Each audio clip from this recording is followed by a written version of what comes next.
அறம் நாடு பார்வையாளர்களுக்கு வணக்கம். இன்று நம்முடன் இருந்திருக்கும் சிறப்பு விருந்தினர் எழுத்தாளர் கிருஷ்ணவேல் அவர்கள். வணக்கம். வணக்கம். விஜயலட்சுமி சீமான் அந்த விஷயம் பேசினாலே இதெல்லாம் எதுக்குப்பா பேசிக்கிட்டு அப்படின்ட்டு நம்ம கடந்து போயிடுவோம். இல்லை நம்ம பேசிதான் ஆக வேண்டிய சூழல் நிறைய முறை வந்திருக்கு. அந்த டைமில் நம்ம பேசும்போதெல்லாம் நீங்களும் உட்பட எல்லாருமே என்ன சொல்லுவாங்கன்னா, அந்த பொண்ணு தான் கேட்குது, அந்த விஜயலட்சுமிக்கு உண்டான நியாயத்தை சொல்ல வேண்டிய கட்டாயம் சீமானுக்கு இருக்குது அப்படின்னு தான் நம்ம அதை பேசுவோம். இப்போ நீதிமன்றம் மூலமாக அந்த வழக்கை பரஸ்பரமாக 2 பேரும் தீர்த்துட்ருக்காங்க. இவர் சீமான் மன்னிப்பு கேட்டார் அப்படின்ற செய்தி பரவலாக போயிட்டுருக்கு. இப்போ சீமானை மன்னிப்பு கேட்டிருக்காரு, விஜயலட்சுமி மன்னிப்பு கேட்டிருக்காரு. என்ன எப்படி புரிஞ்சுக்கிறது? அது நீங்கள் கடைசியாக சொன்னீங்கல்ல, சீமானும் மன்னிப்பு கேட்டார், விஜயலட்சுமியும் மன்னிப்பு கேட்டார் அப்படின்னா எப்படி பார்க்கப்படும்னா, விஜயலட்சுமி ஏதோ தப்பு பண்ணாங்க, சீமான் ஏதோ தப்பு பண்ணார், 2 பேரும் நான் செஞ்ச தப்புக்கு மன்னிப்பு கேட்டுக்கிறோம் அப்படின்னு மன்னிப்பு கேட்டாங்கன்ற மாதிரி ஒரு தொனி வருது. சரியா? அப்படி வரக்கூடாது. உண்மையில் அந்த மன்னிப்பு கடிதம்னு சொல்கிறத விட அஃபிடவிட் அப்படின்னு சொல்லுவாங்க கோர்ட்டில். அஃபிடவிட் அப்படின்னா அது ஏதோ பிரமாண பத்திரிகை சம்திங், அது மாதிரி ஏதோ சம்ஸ்கிருதத்தில் பிரமாண பத்திரம் அது மாதிரி ஏதோ ஒன்று சொல்லுவாங்க. அதாவது உறுதி அளிக்கிறேன் அப்படின்ற பத்திரம். அப்போ அந்த உறுதிமொழியில் என்ன 2 பேரும் சொல்லியிருக்காங்க அப்படின்னு வரிக்கு வரி நீங்கள் பார்த்தீங்கன்னா தான் அதோட உண்மையான அர்த்தம் புரியும். மேலோட்டமாக பார்த்தோம்னா ஒரு பொருள் தெரியுது. ஏன்னா விஜயலட்சுமி மன்னிப்பு கேட்டாங்க, சீமானும் மன்னிப்பு கேட்டார். ஏன்னா விஜயலட்சுமி டேய் சீமானு பேசிகிட்டே இருந்தாங்க, அவங்க மன்னிப்பு கேட்டாங்க. இவர் பாலியல் தொழிலாளி அது இதுலாம் பேசினார், இவர் மன்னிப்பு கேட்டார். அதுக்கு இதுக்கு சரியாக போச்சு அப்படின்ற ஒரு தொனியில் நாம் தமிழர் கூட்டம் பரப்பிக்கிட்டு இருக்கிறாங்க. ஆனால் உண்மையில் அப்படி நடக்கலை. 2 பேரும் பேசிய அந்த பிரமாண பத்திரிகையில் என்ன எழுதியிருக்கு அப்படிங்கிறத நான் உங்களுக்கு வாசித்து காட்டி அதோட விளக்கத்தையும் சொல்கிறேன். அப்போ தான் மக்களுக்கு தெளிவாக புரியும் இவங்க என்ன கேட்டாங்க, அவர் என்ன கேட்டார் அப்படின்னு. இல்லை, அவங்க 2 பேரும் கேட்டிருக்காங்க, மன்னிப்பு வந்துச்சு, முடிஞ்சிச்சு. இதை பற்றி பேச வேண்டிய தேவை ஏன் வருது? நாம் தமிழர் குரூப்பில் என்ன சொல்கிறாங்கன்னா, விஜயலட்சுமி மன்னிப்பு கேட்டாங்கல்ல, அப்போ அவங்களும் தப்பு பண்ணியிருக்காங்கல்ல அப்படின்ற இடத்துக்கு வராங்க. அதனால தான் நான் என்ன சொல்கிறேன்னா, 2 அஃபிடவிட்டையும் படிச்சிடும். இது affidavit on behalf of the respondent number 2 pursuant to the order dated 24/9/2025 24ஆம் தேதி 9வது மாதம் கொடுக்கப்பட்ட உத்தரவின் பேரில் 2வது பெட்டிஷனர், அதாவது பதில் சொல்கிறவங்க. மொதல் பாயிண்ட் ஜென்ரல் பாயிண்ட்னு வச்சுங்க. 2வது பாயிண்ட் தான் முக்கியம். த instant affidavit is being filed in the compliance of the so and so appropriate affidavit that on an unconditional apology of the petitioner herein to restore my dignity as a lady. என்ன சொல்கிறாங்கன்னா, நான் நிபந்தனையற்ற மன்னிப்பு கேட்டுக்கொள்கிறேன். எதற்காக? To restore my dignity as a lady. ஒரு பெண் என்ற முறையில் என் மாண்பையும் மரியாதையும் காப்பாற்றிக் கொள்வதற்காக மன்னிப்பு கேட்கிறேன். நான் தப்பு செஞ்சேன்றதுக்காக மன்னிப்பு கேட்குறேன்னு சொல்லலை. I am willing to withdraw my complaint FIR against him in order to put quitters to the case as suggested by this honorable court. As ordered by இல்லை, as suggested by the honorable court. என்ன சொல்கிறாங்கன்னா, நான் அவர் மீது கொடுக்கப்பட்ட கம்ப்ளைண்ட்டையும் எஃப்ஐஆரையும் நான் திருப்பி பெற்றுக்கொள்கிறேன். எதற்காக? மாண்புமிகு நீதிமன்றம் கொடுத்த வழிகாட்டுதலின்படி. தவறுனா தண்டனை இல்லை, அவருக்கான காம்பன்சேஷன் தானே உருவாக்கி தரணும். இல்லை, வரேன், நான் அந்த பாயிண்ட்டுக்கு வரேன். முதல்ல என்ன ஸ்டேட்மெண்ட்ன்றதை புரிஞ்சுக்கிங்க. அடுத்தால 4வது கடைசி பாயிண்ட் என்னென்னா, that I further undertake not to make any unlawful or statement against the petitioner concerning this case in the future before any media including press. இதற்கு மேலே இதை பற்றி நான் ப்ரெஸ்லேயோ வேறு எந்த மீடியாலோ இனிமேல் இதை பற்றி நான் பேசுவதாக இல்லை அப்படின்னு இவங்க சொல்லியிருக்காங்க. 2 பாயிண்ட் கவனிச்சிக்கிங்க. மொத்தம் 3 பாயிண்ட் கவனிச்சிங்க. முதல் பாயிண்ட் என்ன சொல்கிறாங்க, ஒரு பெண்ணாக என்னுடைய மாண்பையும் மரியாதையும் காப்பாற்றிக் கொள்வதற்காக நான் வருத்தம் தெரிவிக்கிறேன். 2வது, இந்த எஃப்ஐஆர் கம்ப்ளைண்ட்டை வாபஸ் வாங்கிக்கிறேன் as suggested by the honourable court. As directed by, as ordered by கிடையாது. கோர்ட்டின் ஆலோசனைப்படி, ஆலோசனைனா நீங்கள் ஏற்றுக்கலாம், வேணான்னா விட்டுறலாம். 3வது, நான் ப்ரெஸ் மற்ற இதிலெல்லாம் இனிமேல் பேச மாட்டேன் அப்படின்னு இந்த 3 விஷயம் அவங்க இதில் சொல்லியிருக்காங்க. சீமான் தரப்பு கொடுக்கப்பட்ட அந்த அஃபிடவிட்டில் என்ன சொல்லியிருக்காங்கன்னு பாருங்கள். இதே மாதிரி அந்த கிரிமினல் அப்பீலேட் ஜூரிஸ்டிக்ஷன் நம்பர் எக்ஸெட்ராலாம் வரும். இந்த matter of Seeman the petitioner versus state represented by inspector of police and others. The petitioner unreservedly apologize for any pain or hurt that has been caused to the respondent number 2 as a consequences of his words and action. அவங்க என்ன சொன்னாங்க, பெண் எனும் என் மாண்பையும் மரியாதையும் காப்பாற்றிக் கொள்வதற்கு நான் மன்னிப்பு கேட்கிறேன்றாங்க. இவர் என்ன சொல்றாரு, எந்த நிபந்தனையும் இன்றி நான் ஏற்படுத்தி இருக்கக்கூடிய வலி மற்றும் துன்பத்துக்கு அது என் சொல்லாலோ அல்லது என் செயலாலோ ஏற்படுத்திய இந்த வலிகளுக்கும் துன்பத்துக்கும் மன்னிப்பு கேட்கிறேன். அப்போ இப்போ சொல்லுங்கள், யார் தப்பு செஞ்சா? என்னுடைய தவறுகளின் என்னுடைய ஆக்ஷன், என்னுடைய பேச்சு மூலமாக அவர்களுக்கு வலியையோ துயரத்தையோ உருவாக்கி இருக்கும் பட்சத்தில் அதற்கு மன்னிப்பு கேட்கிறேன். ரெண்டாவது point, the petitioner herein unconditionally withdraws all statements and allegations that have been made by him against the respondent number 2. அங்கே என்ன சொன்னாங்க, நான் ஃபைல் பண்ண கம்ப்ளைண்ட்டு எஃப்ஐஆரை கோர்ட்டோட ஆலோசனைப்படி நான் திருப்பி வாங்கிக்கிறேன்றாங்க. இவர் என்ன சொல்கிறாரு, நான் பேசிய பேச்சுக்கள் அவதூறுகள் எல்லாவற்றையும் திரும்ப பெற்றுக்கொள்கிறேன்.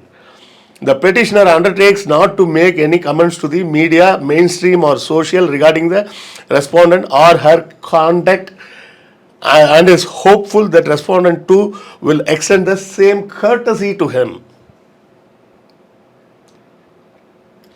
நான் இனிமேல் மீடியாலேயோ சோஷியல் மீடியாலேயோ ப்ரெஸ்லேயோ மெயின் ஸ்ட்ரீம்லேயோ எங்கேயும் இவரை பற்றி பேச மாட்டேன்ல, இவரை பற்றி அவதூறாக மரியாதை இல்லாமல் பேச மாட்டேன். அதனால் அதே சௌகரியத்தை எதிர்த்தரப்பு எங்களுக்கு தர வேண்டும் என்று கேட்டுக்கொள்கிறேன். அதான் சொல்லுது. அண்ட் இஸ் ஹோப்ஃபுல், நம்புகிறேன், that the respondent number 2 will extend the same courtesy, அதே வசதிகளையும் அந்த சௌரியத்தை எங்களுக்கு தருவார்கள் என்று நம்புகிறோம். தாங்கன்னு கேட்கல, தருவாங்கன்னு நம்புகிறோங்க, நாங்கள் இனிமேல் செய்ய மாட்டோங்க. The petitioner also undertakes not to communicate to reach out to the respondent and if any need arises, it will only do so via advocates for the parties.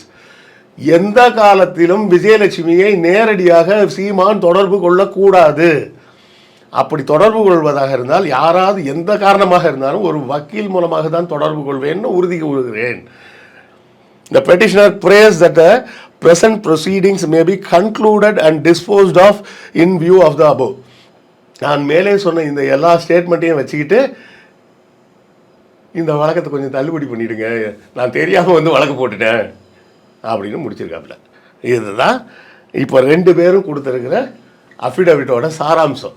இப்போ விஜயலட்சுமி தரப்பில் என்ன அஃபிடவிட் கொடுக்குறாங்க, பெண்ணாகிய என்னுடைய மாண்பை காப்பாற்றிக் கொள்வதற்காக கோர்ட்டிடம் மன்னிப்பு கேட்கிறேன். சீமானிடம் மன்னிப்பு கேட்கல, கோர்ட்டிடம் மன்னிப்பு கேட்குறேன். ரெண்டாவது பாயிண்ட்டு, கோர்ட்டோட ஆலோசனைப்படி நான் கொடுத்த கம்ப்ளைண்ட்டு எஃப்ஐஆரை வாபஸ் வாங்கிக்கிறேன். சரி, அதோடு சேர்த்து இதுக்கு மேலே நான் எந்த ப்ரெஸ்லையும் மீடியாலையும் பேசாமல் இருந்தேன். ஆனால் சீமான் தரப்பில் எத்தனை கண்டிஷன் சொல்லியிருக்காங்கன்னு பார்த்தீங்களா? என் சொல்லாலோ என் செயலாலோ அவருக்கு வலியும் துயரத்தையும் நான் கொடுத்ததற்கு மன்னிப்பு கேட்கிறேன். தெரியாமல் இந்த கோர்ட்டில் வந்து கேஸாக போட்டேன், இனிமேல் செய்ய மாட்டேன். இனிமேல் அவங்கள தொடர்பு கொள்வதாக இருந்தால் கூட யாராவது இல்லை அட்வொகேட் மூலமாக தான் தொடர்பு கொள்வேன், நான் நேராக தொடர்பு கொள்ள மாட்டேன். இதெல்லாம் பார்த்து உங்களுக்கு தெரியாத சட்டமும் இல்லை நியாயமும் இல்லை, எங்கள் தரப்பு இதை முடிச்சு விட்ருங்க அப்படின்னு கேட்டிருக்காரு. இப்போ நீதிமன்றம் எது மன்னிப்பு? இப்போ நீதிமன்றமே அந்த சஜஷனை கொடுக்குது அப்படின்ற கேள்வி எழும்புதில்ல. அதாவது கோர்ட்டில் வந்து என்ன கேட்டாங்க இவங்கன்னா, நாங்கள் மன்னிப்பு எழுதி கொடுத்துட்டோம், அவங்க தான் மன்னிப்பு கேட்க மாட்டாங்களே என்ன. விஜயலட்சுமி மன்னிப்பு கேட்க மாட்டேன்ட்டாங்க. விஜயலட்சுமி கோர்ட்டில் மன்னிப்பு கேட்க மாட்டேன்னு சொல்லிட்டாங்க. இந்த அப்பாலஜின்ற வார்த்தையை நான் சொல்ல மாட்டேன்னாங்க. இல்லை நாங்கள் சொல்கிறோம், எங்களுக்காக சொல்லுங்கள் அப்படின்னு கோர்ட்டு சொன்னதுக்கப்புறம் தான் கோர்ட்டின் அறிவுறுத்தலின்படி நாங்கள் இந்த இதெல்லாம் வாபஸ் வாங்கிக்கிறோம். அப்போ கோர்ட் வந்து திரும்ப சீமான்கிட்ட சொன்னது என்னென்னா, அவங்க வழக்குகளை வாபஸ் வாங்குறதே உங்களை மன்னிக்கிறது தான். அதோட போயிடுங்க அப்படின்னு சொல்லி அமுச்சு விட்டாங்க. உதயநிதி ஸ்டாலின் அவர்களை வந்து சீமான் சாட்டை முறைலாம் போய் சந்திக்கிறாங்க. அதுக்கப்புறமா சீமானுடைய டோனே மாறுது. என்ன பேச்சுவார்த்தை நடந்ததா? இது கான்ஸ்பிரசியாக இருக்கலாம். உதயநிதியும் ஸ்டாலினும் போய் சீமானை பார்க்கல. இல்லை சீமான் தான் அவங்க போயிட்டு சந்திக்கிறாரு. இப்போது இந்த வழக்கிலிருந்து என்னை விடுதலை செய்ய வேண்டும் அப்படின்ற உதவி வந்து சீமான் கேட்டதாக தான் எல்லா செய்திகளில். கேட்ட உடனே சுப்ரீம் கோர்ட் ஜட்ஜி வந்து ஸ்டாலின் சொல்கிறத கேட்பாரா? திமுக அரசை விமர்சிக்கவே இல்லை.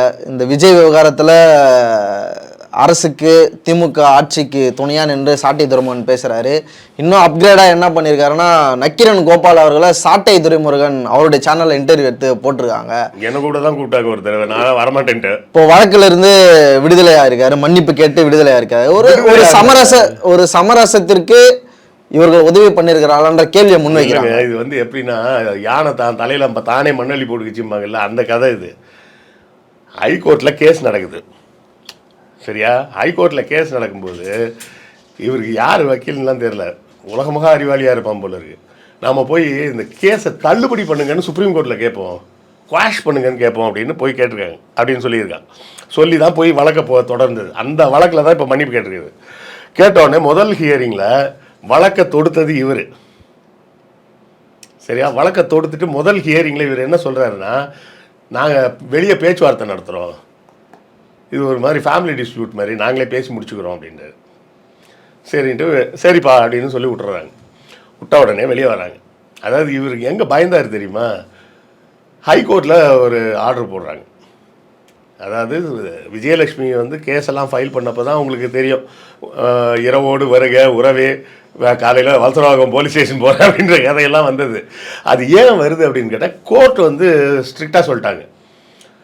என்னென்னா, இவங்க போய் உயர்நீதிமன்றத்தில் தான் கேட்குறாங்க இந்த வழக்கை தள்ளுபடி பண்ணுங்கன்னு.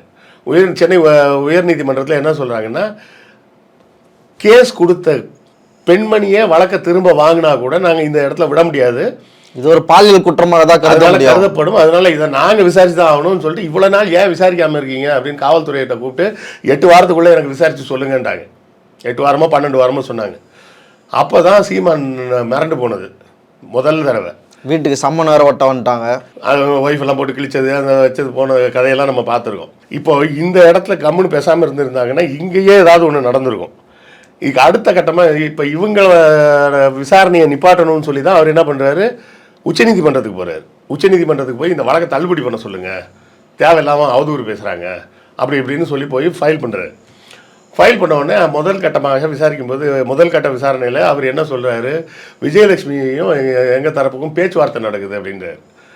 அவதூறு பரப்பியது நீ, ஆனால் நானே அவதூறு பரப்பிட்டு நானே போய் பேச்சுவார்த்தை நடத்துவேனா? அந்த கண்டிஷனில் இப்போ இந்த மாதிரி நடக்குது. முடிச்சுட்டு வெளியே வந்து ப்ரெஸ் மீட்டில் என்ன சொன்னார்னா, நான் பேச்சுவார்த்தைக்கெல்லாம் நான் போக மாட்டேன், கோர்ட்டை விட்டு வெளியே வந்த உடனே சொன்ன வார்த்தை. அதை எதிர்த்தரப்பு வக்கீல் வந்து அந்த பேட்டியவே எடுத்துகிட்டு போயிட்டார். இங்கே பாருங்கள், உங்கள்கிட்ட வந்து என்ன சொன்னார், நாங்கள் பேச்சுவார்த்தை நடத்துகிறோன்னு சொன்னார், வெளியே போய் இப்படி பேட்டி கொடுக்குறாரு அப்படின்னு கேஸை ஸ்ட்ராங் இறுக்கி பிடிக்க ஆரம்பிச்சிட்டாங்க. இறுக்கி பிடிச்ச உடனே கடைசியில் இந்த ஆளுகள் வந்து நம்ம பக்கம் நிற்காதுன்னு தெரிஞ்சு போச்சு. ஈஸியாக புரிஞ்சது வந்தால் இப்போ தமிழக வெற்றி கழகம் மக்கள்கிட்ட ஒரு மாதிரியும் நீதிமன்றத்துக்கிட்ட ஒரு மாதிரியும் அதே கதை தான், அதே கதை தான். அண்ணன் வழியில் தான் தம்பி வந்துட்டு இருக்காங்க. வெளியே பேசும்போது இந்த அரசாங்கம் தான் காரணம், உள்ளே போனால் இல்லைங்க அது விபத்துங்க, எங்களுக்கும் அதுக்கும் சம்மந்தம் இல்லை. ஏன் உள்ளே போய் சொல்ல வேண்டியதுன்னா அந்த அரசாங்கம் தான் காரணம்னு உள்ளே வச்சு என்ன சொல்லிவிட்டாரு, நாங்கள் விஜயலட்சுமிகிட்ட பேச்சுவார்த்தை, வெளியே வந்து பேச்சுவார்த்தை நடத்த சொல்லி கோர்ட்டு சொல்லிச்சு. பேட்டியை எப்படி மாத்துறாருன்னா, இவங்க போய் இவங்க ப்ரேயர் கொடுக்குறாங்க, தள்ளி வைங்க நாங்கள் வந்து பேச்சுவார்த்தை நடத்துகிறோன்னு இவங்க தாங்க ப்ரேயர் வைக்கிறாங்க. உடனே கோர்ட்டு சரின்னு தள்ளி வைக்கிறோன்றாங்க. வெளியே வந்து என்ன சொன்னார், கோர்ட் வந்து இரு தரப்பும் பேசி தீர்த்துங்கன்னு சொல்லியிருக்காங்க. நான் கூட சந்தேகப்பட்டேன், அதே நீ கோர்ட் இப்படி எப்படி சொல்லுவோம் அப்படின்னு. அப்புறம் தான் பார்த்தா இவர் தான் கேட்டிருக்காரு. கோர்ட்டு சரி அப்போ பேசிட்டு வாங்கன்னு அனுப்பிச்சி விட்ருக்காங்க. உங்கள் நேரத்தை நாங்கள் வீணாக விரும்பல. அப்போ வெளியே வந்து நான் பேச்சுவார்த்தை நடத்த சொல்லியிருக்காங்க, நான் இந்த பொம்பளைகிட்ட போய் யார் பேசுவா, நான்லாம் பேச்சுவார்த்தைக்கு தயாரில்லை அப்படின்னு இவர் உதார் விட்டார். எதிர்த்தரப்பு வக்கீல் நறுக்குன்னு பிடிச்சிக்கிட்டாருங்க, பாருங்க இங்கே இப்படி சொல்லிட்டு வெளியே போய் இப்படி சொல்லிட்டு இருக்கிறாங்க அப்படின்னு. ஏன்பா சொன்னியாப்பான்னு அதை பன்னு பிடிச்சி டைட் பண்ணோடனே, இல்லைங்கய்யா நாங்கள் மன்னிப்பு கட்டுறோம், கேஸை வித்ட்ரா பண்ணிக்கிறோம், நீங்கள் கேஸை முடிச்சு வச்சுருங்க. ஸோ இப்போ நாம் தமிழர் தம்பிகள் செய்கின்ற பிரச்சாரம் வந்து போய் விஜயலட்சுமி அவர்கள் கேட்ட அப்பாலஜியும் சீமான் கேட்ட அப்பாலஜியும் ஒன்று கிடையாது. விஜயலட்சுமி அப்பாலஜியே கேட்கல. அவங்க சொன்னது என்ன சொன்னாங்க, நான் சீமானை தவறாக பேசியதற்கு மன்னிப்பு கேட்கிறேன்னு அவங்க சொல்லியிருக்காங்களா? அதில் நான் அந்த லைனை வாசி காமிச்சேன்ல, நிபந்தனையற்ற மன்னிப்பு நான் கேட்டுக்கொள்கிறேன் சீமானை பற்றி தவறாக பேசியதற்குன்னு அதில் இருக்கா? பெண் எனும் என் மாண்பை காப்பதற்காக நான் மன்னிப்பு கேட்கிறேன்.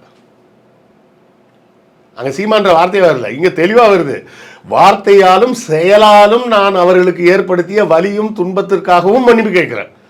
சரி, ஒரு தவறு நடந்துச்சு, இதுக்கப்புறமா அடுத்த கட்ட வேலையை பார்க்கலாம், இதே கூடயே போராடிட்டு இருக்கானா, நம்ம மன்னிப்பு கேட்டு நம்ம வேலையை பார்ப்போம், தமிழ்நாட்டை காக்க வேண்டிய தேவை இருக்கு அப்படின்னு கூட அவர் பண்ணிக்கலாம்ல. இதில் விமர்சிக்க வேண்டிய தேவையா அவர்? இந்த பெட்டிஷன்ல இருக்கிற 2 பெட்டிஷனையும் வச்சு சீமானின் தம்பிகள் நேர்மையா எங்கேயாவது பேச முடியுமா?